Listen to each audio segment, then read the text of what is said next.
Hello and welcome to Politics. Today I'm farrukh pitafi. We are back to Pakistan's politics. We are going to talk about various aspects of what is going on. When you look at, PDM, it is quite clear by now that PDM has left the building. That means the way I had predicted something like 4 or 5 months ago, 3 or 4 months ago, when I said that PDM might actually get broken down into two pieces. One, PDM-N and PDM-P. It seems that we have reached that point. But that is not all. We have seen that the PML-N-led faction actually sent People's Party a show cause notice. And after that show cause notice, there has been some development. A similar show cause notice was sent to ANP. ANP has left PDM after protesting, and People's Party CEC is going to meet on 11th to decide what exactly to do about it. But on one side, it seems that People's Party is very confident of its game. It seems to have benefited a lot because of the PDM, and it might actually benefit a lot from separating from PDM as well. We will be talking about that also, but on the other side, when it comes to Pakistan Tehreek-e-Insaf, there seems to be an interesting situation there as well. It doesn't seem that everything is hunky-dory there. Jahangir Tareen, the very influential member of the party or ex-member of the party, is under trial. And today he actually went to the accountability body, and there, while answering, we noticed that he was accompanied by many of the PTI's MPAs and lawmakers. And that was quite significant because of a few days ago, Shalat Raza Sahib, senior leader of Pakistan's People's Party, had tweeted welcoming Jahangir Tareen into the fold of the party. That's quite interesting. And amazingly, after a few hours, it was deleted. The tweet was deleted. But the speculation about Jahangir Tareen Sahib continues. Although he said that he doesn't intend to leave PTI, but his language, his protestations actually implied that, and of course, being accompanied by the lawmakers implied that he might do something of the sort. So what exactly is the end game?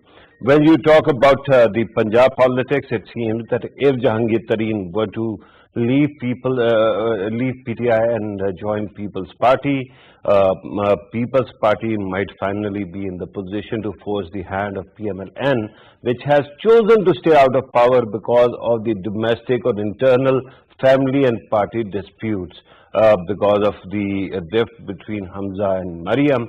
And it seems that if the government in Punjab doesn't have the numbers, perhaps PML-N will be forced to form the government there. On the other side, at the center also, this needs to be flagged because there are concerns about PTI and this politics or this slow rolling ball that might actually take any kind of shape. We are going to talk about all these matters and more in order to help us understand these issues. Ahmed Jawad Sahib joins us, representing Pakistan Tehreek-e-Insaf, Central Information Secretary of the party. Thank you very much, sir, for being part of the program. After a long time in person, Faisal Kareem Kundi Sahib, Central Information Secretary of Pakistan People's Party, joins us in the studio. Thank you very much, sir, for being part of the program. Barrister Asad Rahim Khan joins us on Skype. He is an anchor, a columnist, a lawyer, and an analyst. Thank you very much, Asad, for being part of the program as well. Let me first start with Ahmed Jawad Sahib and ask him, how confident are you that your own side is intact and there is no crisis brewing within the party? If you are mentioning, because in your introduction you talked about Jahangir Tareen. Yeah. So Jahangir Tareen is a senior leader of the party. He was a Secretary General when party made it to the government. And his contributions towards the party and coming into the government has been number of times acknowledged by Prime Minister Imran Khan and other top leadership. Right. So he is valuable asset of PTI, and unfortunately there was a inquiry, and his name along with other sugar industry owners came up. But it seems that his name made it more visible than others. Perhaps it was for the reason that he was from the PTI. So you might not have heard other names so frequently as you had been hearing the name of Jahangir Tareen. And perhaps it has given the impression that Jahangir Tareen is, he might be feeling that he is being victimized or targeted by somebody. Yeah. He must be knowing who. I cannot comment on that. So he has expressed his grievances openly this time, and I think as far as party response, in my opinion, should be that top leadership should engage him, listen to his fair demands or fair complaints and try to address them and resolve them. Right. So that the matter can be settled internally, rather than making it a spectacle for outsiders. It's a good recommendation, but with due respect, when you talk about PTI becoming, a prisoner of its own, commitments or statements or rhetoric that has been seen, there's a reason why you cannot actually exploit the situation and work with People's Party. Similarly, it seems that Jahangir Tareen has also become a victim of the same narrative. And I'm going to come back to you and I'm going to talk about that, but let me bring in Faisal Karim Kundi Sahab. Let me ask you, at this moment it seems that your party is standing at the proverbial fork at the road, right? On one side you can work with the government, the federal government, and if you work with the government, there will be numerical strength enough that the government starts actually moving forward in the parliamentary or legislative business. On the other side, it seems that you might be able to do with the government what you did with PDM. Your comment. Bismillahirrahmanirrahim. First of all, it's not true that what we have done with PDM. Okay.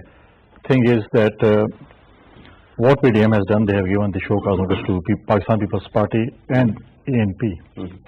First of all, we want to clear it, and we have already cleared it, that we are not the subordinates or something like this of the PDM political parties, that they are serving us the show cause notice. Because you serve show cause notice to your office bearers or your work or something like this. So there is nothing in TOR that they are supposed to send us the show cause notices. And we believe, and we were in thought that the PDM president will step in, and he will, if there is small differences, he will turn around and he will call the PDM leadership meeting and we will sort it out. But I think if you have any grievances with me, so let's sit together and just sort it out. Yeah. But if you are coming from like on media and sending me letters, this is not the way. Right. If I come in media, then there will be like exchange of harsh words also or something like this. And if you are coming towards, suppose they have sent us the letter, and if we question them that what PDM political parties has done in Lalakana when Maulana is joining head in PTI in Lalakana recently, and then in KP election Senate, PMLN candidate just stepped in on the general seat, and our whole election was being disturbed. Right. And then PTI and PMLN joining hands in Punjab. Right. These offers were also given to us in KP also, because the government was given us 3 seats and said let's have 3 seats of opposition and we will have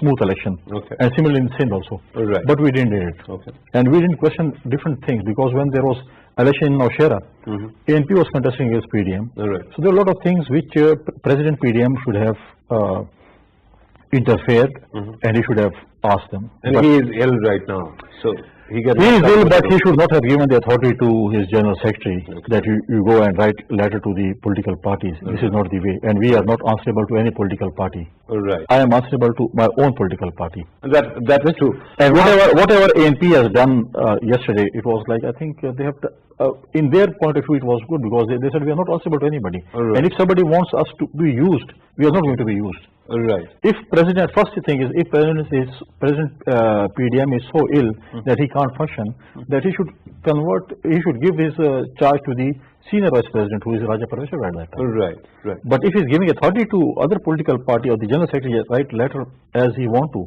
Right. But this we can ask a lot of questions. Right. But other thing is, you have asked about the past. You have asked about the government, because my personal opinion is the government is themselves not wanted opposition to sit with them. Okay. Few days back, when Yusuf Gandhi became the leader of the opposition, the Speaker of National Assembly called him and he said, okay, let's go forward. And the next day, they came with the ordinances. Okay. This is not the way, this is not the political way that we are talking for the support of the opposition, and then you bring ordinances. Then other thing is, there is still... No, but Kundi Sahab, you have been there as well. If you remember your own time and power, at that time also you tried to work with IMF, and there were conditionalities attached to what you were doing as well. And because you didn't have the kind of numbers, occasionally you had to do a similar kind of things. Your hands were forced. When we were in government, we took along opposition with us. We have done constitutional amendments unanimously. We have passed a lot of bills with the support of opposition. Right. We never said that we are not going to shake hands with opposition. Okay. But other thing is, first question mark is, we are still waiting for the report of the installation of cameras, which was installed during the Senate election. And we are going to talk about all that. Let me bring in the third guest, Barrister Asad Rahim Khan. Thank you very much once again for joining us. Another question, and I keep on referring to your various hats. Today you are going to wear the analyst hat. And let me ask you about the state of affairs when it comes to PDM. Do you think that at this moment People's Party is going to dominate the narrative? Or is it PMLN which is going to kick back and come back stronger? Because it seems that PDM pretty much is over.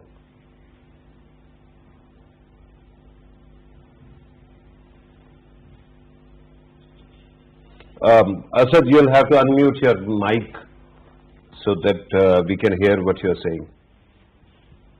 And please resume as well. Okay. We'll come back to Asad Rahim Khan Sahab later in the program because there seems to be some technical problem. Ahmed Jawad Sahab, you have listened to Kundi Sahab's complaints that A, you have to actually come up with the report regarding the installation of video cameras, and B, you don't want to sit with the opposition. Sitting with the opposition, I mean, 2.5 years, we are sitting in the parliament together. But have you seen the videos? The way physical wrangling goes on, the way aggression it happens is there. in parliaments, not only in Pakistani parliament, it happens in Japanese parliament, it happens in South Korean parliament, it happens in many parts of the world, it happens in India also. So, opposition and government, they are found sometimes getting emotional with each other in the parliament, nothing new. It has been happening in the past also. Sometimes, right? Yeah, sometimes, not always. The time. Not always. Okay. You get my point? Yeah. So, as far as the investigation of the camera is concerned, I think this is a question which should be raised in the parliament. And because this has been compromised there during the Senate election. So, it should be talked there, and I'm sure Speaker and the Chairman Senate, they must be on it. It's a serious matter. Should be discussed there. But in my capacity in a talk show, perhaps I may not be able to comment on that. Right. And regarding invitation by the Speaker to the opposition to come and sit and make laws, and they said that you immediately, the next day you came up with the ordinances. You should have you decided whether you're going to go with the legislation or ordinance. Both things are okay. I mean, the ordinance, they are also part of constitution, and it is one of the ways every government sometime has to use ordinance to implement things in a speedy way. And at the same time, talking and sitting with opposition is the option which we should always avail. Prime Minister Imran Khan had already asked the Speaker to engage the opposition political parties so that there can be election reforms. So, I mean, there are some good messages. I think Yusuf Raza Gilani, he was also speaking in the Senate, and he also conveyed similar sentiments. That now we should be talking about reforms and policies. So I think there are some good signals and good messages, and let's hope Pakistan People's Party becomes more friendly. And we are going to talk about the friendliness of the People's Party as well, alleged, right? Kundi Sahab, you just pointed out that you are still awaiting the camera report, right? But one would argue, or somebody can argue, that it is actually your allies in Balochistan Awami Party who actually hold that card, because the chairman essentially comes from BAP, and BAP voted or supported your candidate for opposition. So you should be asking that from them rather than the government. Your take, sir. First of all, I don't agree with my friend because he said he is not answering. He is the information secretary of the party. But I'm not the camera expert. No. And this is Speaker's purpose. You are the chairman. You are the information secretary of the party. Information secretary is not key of 5,000 locks. So this is a quote you may like to use in the future. You don't have that authority. No, it's not. Because if you are the spokesman of the party. No, sorry. There are departments, there are institutions. Every institution has somebody responsible. Information secretary does not supersede a speaker, does not supersede a chairman senate, does not supersede an inquiry or investigation going on. You should know about it, that what's happening right now, what is the status. Thing is that we are not going to sit with the speaker unless the report is published about the cameras. With the speaker? I'm going to tell you why. Because on the 11th, when the chairman senate and deputy chairman senate on the midnight of 11th, they retired. And there was election on the next day. Deputy speaker was having corona, he was ill. The only person who was responsible of this building, because the government is not responsible, in the jurisdiction of the parliament, only speaker and chairman senate is responsible. So speaker was there, he has staff, he has CCTV cameras. They should know that Faisal Kundi has installed it, Pitafi Sahab installed it. Who has installed it? This is not a big deal. But why is it taking so long and we are not knowing that who has installed this camera? The other thing is, the chairman senate is not our ally. Tomorrow we are again going for appeal in Islamabad High Court. Whatever has been done with our 7 votes in front of 21 crore people, our 7 votes has been rejected. We are going in appeal in High Court tomorrow. Are you sure they were your votes? Yes, 100% sure. Your presiding officer is saying that this is Yusuf Gilani's vote, but I am rejecting it. No, but I assume that you understand my question. You said that somebody has who voted? Can you identify whether it was a PMLM's defection or your party's people? These were PDM votes. Okay. PDM is a party? Yes, PDM. Yusuf Gilani was the candidate of PDM. Right. Yes. And PDM is still there. I'm not saying that PDM has been over. And we are going to talk about future of PDM also. Allow me to actually bring we can talk about future, present and past. Yeah, absolutely. And we will be talking about that. Let me bring in Barrister Asaduddin Khan.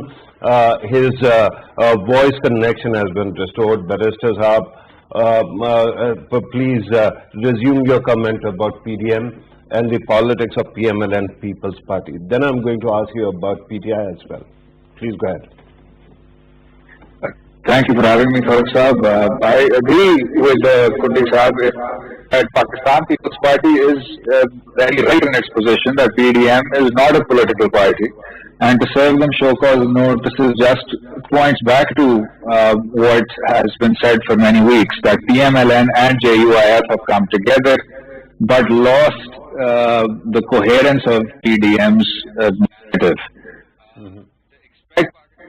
Party to resign from Sindh while also seeking the Prime Minister's resignation also went to show that these goals were in complete contradiction to each other. Having said that though, I think it will be harder for Pakistan Democratic Movement as a viable entity without Pakistan People's Party. It was very surprising that somebody like Maulana Fazlur Rahman, who was comprehensively rejected from Khyber Pakhtunkhwa and Balochistan, where his party's traditional strongholds are, would actually be given such a central position to lead the Pakistan democratic movement. It should have been somebody with a lot more seats in the assembly and with an actual stake in the game. Because Maulana Sahab does not have a stake in the game, he wants to bring the entire system down. And that's why I think it might be slightly more positive that Pakistan People's Party is going off on a different tangent, purely from the point of view of constructive legislation. If, as Kundi Saab said, the People's Party is willing to sit across the other end of the aisle and listen to what PTI has to say with regards to policy, with regards to legislation, then that would be, I think, a very constructive way forward. And it is that constructive way forward that gave us the 18th Amendment and then later the 25th Amendment. All right. Let us also talk about PTI. Do you think that there is any threat or any kind of jeopardy faced by PTI or government of PTI at this moment? Well, I find it quite distressing, Farrukh Saab, that Pakistan Tehreek-e-Insaf seems to be losing a golden opportunity. If you compare it to the PMLN administration from 13 to 18 and People's Party from 2008 to 2013, the judiciary is not erecting roadblocks in its way. The security forces, the chief minding us, is on the same page as the civilian government. The opposition has more or less cleared the field. And this was a situation that was not true of PMLN after the first 3 years. It was not true for People's Party throughout their 5 years. So this is a golden opportunity that perhaps Mian Nawaz Sharif Saab had in 1990 and Mr. Bhutto had in 1972, in which there is your stars are in alignment. There is a confluence of factors that allows you to transformational, and it's quite distressing that the PTI is losing that opportunity with every passing day. All right. Again, that is a good point. Ahmed Jawad Sahab, you had a golden opportunity, and it seems that you are blowing it. I don't think so. I think Prime Minister Imran Khan has very clearly indicated his strategy for next 2.5 years. Okay. It is about forget about PDM. Okay. And focus on the performance and how to give relief to the common man. Okay. And number one agenda is inflation, to work on the governance, on the mayors, so that the inflation can be reduced. Okay. So I think this is our strategy, and this is our golden chance. This is our golden chance because I mean, PTI did not have to do anything. And the PDM itself got into, no, but here's the point that Asad is actually flagging. He's talking about the confluence of elements, right? In Pakistan, hardly ever happens that media is that conciliatory toward the government, and this one is towards your government. Then there is the civil, military, and civil, executive and judiciary rapprochement that is going on as well. At that time, in the lower house, you don't have the numbers to pass the laws, right? Amendments, 2/3 majority. Similarly, upper house as well. You have a golden opportunity sitting right next to you. But whether the government of Pakistan, the Prime Minister, can pick up a telephone and call Bilawal Bhutto Zardari or Zardari Saab to actually reach across the aisle, is that going to happen? And if the condition is NRO or accountability, then I'm going to take his input about these picking up of telephone, there are backdoor channels before that, and those backdoor channels are talking about something else. Okay, it's not about sitting together or working together. It's about those vested interests which need to be protected. Ahmed Jawad Sahab, I'm going to accept your explanation. And Imran Khan is not ready. No, and then there is an alternative. Because you don't have the numbers and you cannot conduct the entire business through ordinances, the second option is to actually do away with the assembly and hold new elections so that you have the numbers to make laws. Are you ready for that? Do you imply that the only option with PTI government is that they should take the opposition on board and carry out some legislation? No, complete the numbers. You need the number. This is what you are saying, na? Take the opposition on board to complete the number. Yeah. I mean, what for? To complete the number, na? Yeah. To pass the legislation. This is what I'm saying, taking opposition on board. So taking opposition on board. So do you think this is the only way forward? I mean, there is a constitution, there is a law for everything. There is enough space for the government that they should work. They should try to improve things. They should work on the governance. They should be working on the needs and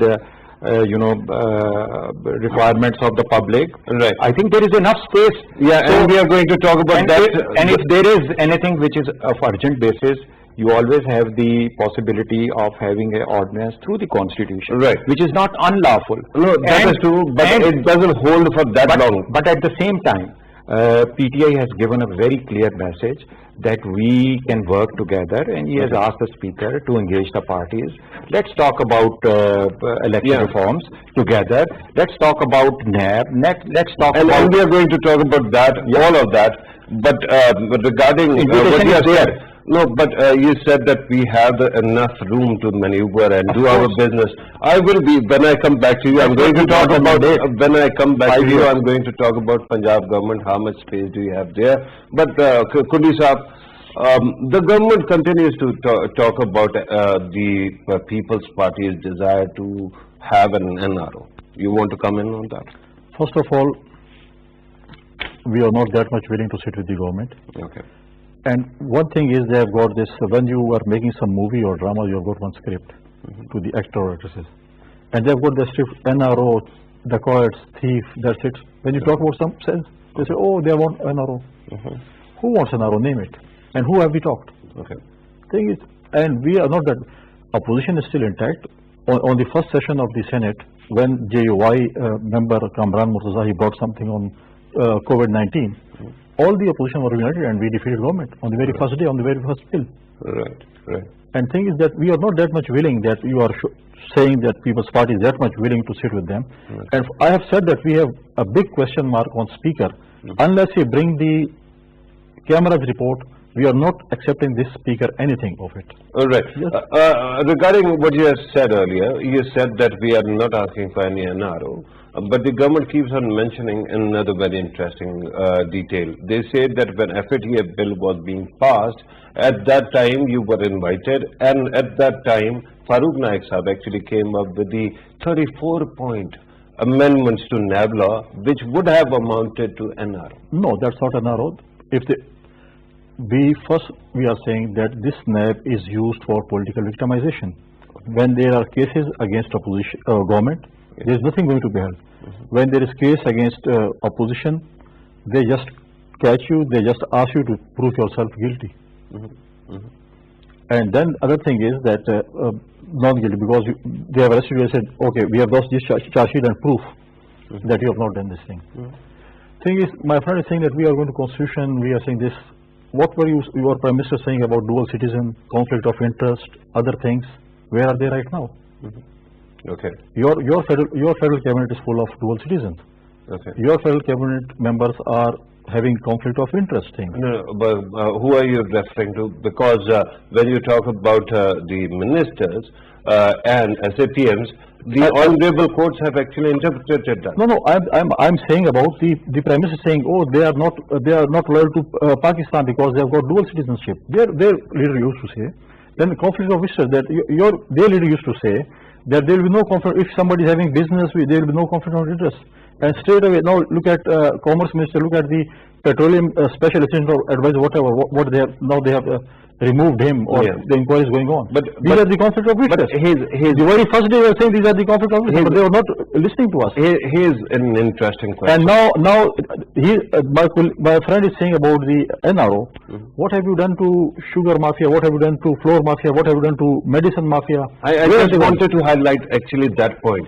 Jahangeer Tareen Saab is part of the business community which actually has investment in sugar industry.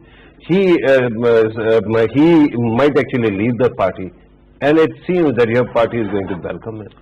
He has just given a statement today that he is not going to leave the party or whatever. Okay. That's their own internal affair. But there is only... No, Shala Prasad Sahib actually tweeted about that. No, she is not the official spokesperson of the party. Okay. She has tweeted that he might be meeting President Zardari.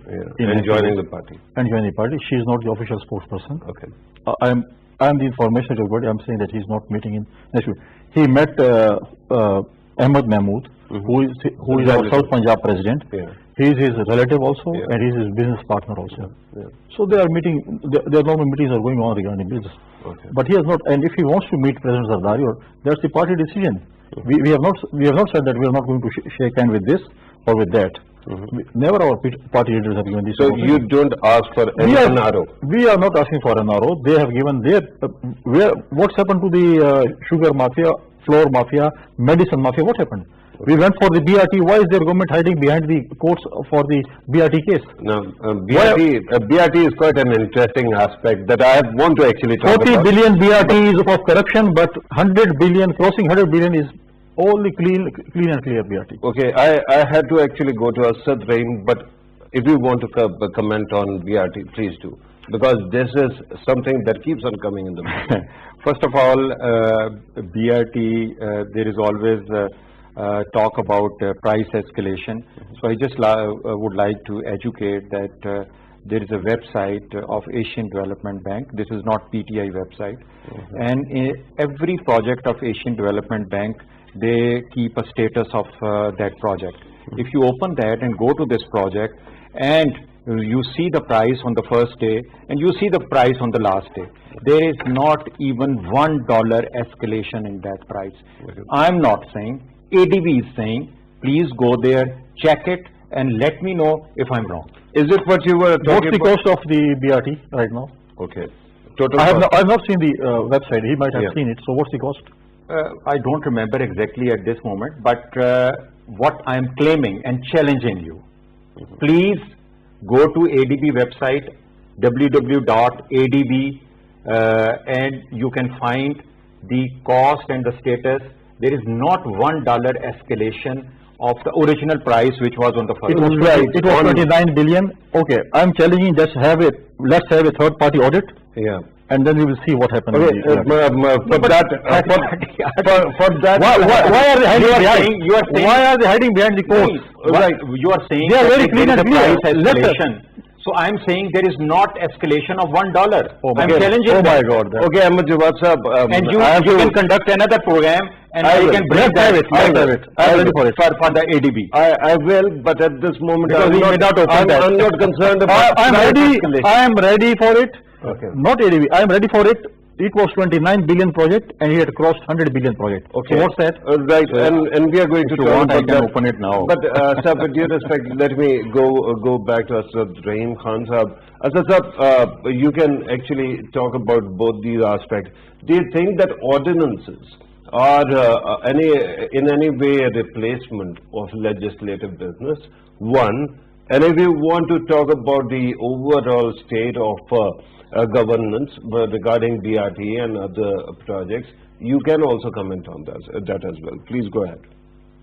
Very quickly, Farrukh Saab, ordinances are no substitution for acts of parliament. The Supreme Court has held as much, and unless I'm mistaken, Minister Imran Khan Saab also said with regards to ordinances that we are only doing this as a function of necessity. As soon as we get a majority in the Senate, we will come away from ordinances. They didn't quite manage that majority in the Senate, but the hope is that they're able to create a more collaborative process in which we can get away from executive fiat and actually make the parliament empowered again.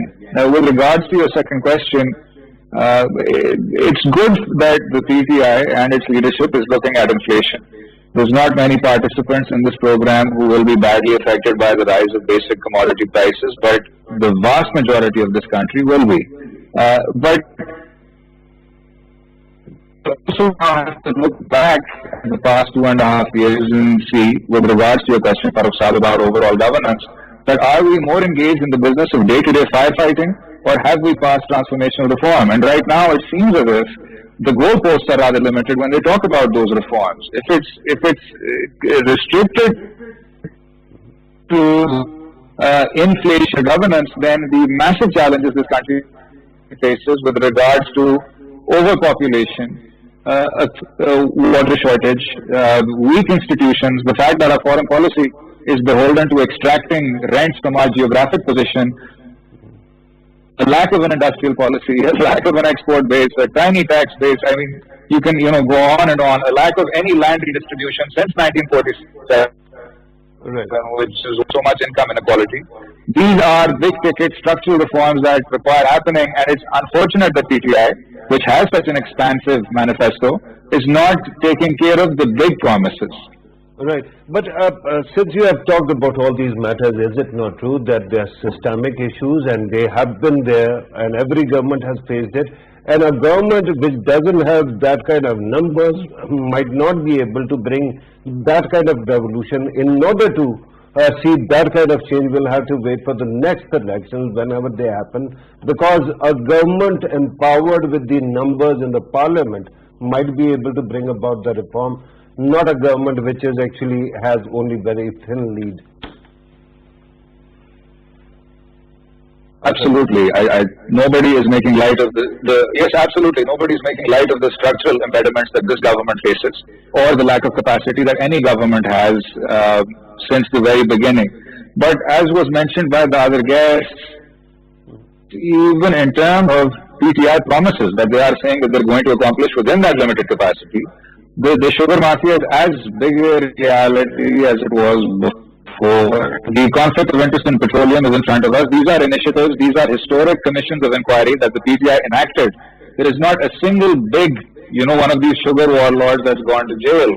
And we've seen the exact same thing happen in 2006 when the exact same federal ministers were in cabinet under PMLQ. This cycle of creating a shortage, extracting a subsidy, and then smuggling the sugar to Afghanistan and other locations has been done so many times. We've been having sugar crises since Ayub Khan's era. So if we've had such an expensive commission of inquiry, where are the results? But you said that nobody has been sent to the jail. With due respect, we have seen that whenever such inquiries actually surface, and this is a new record that the government actually went for this idea, but we see that the parties which are accused actually end up in the court and they take stay. So how can we blame the government for that kind of a delay?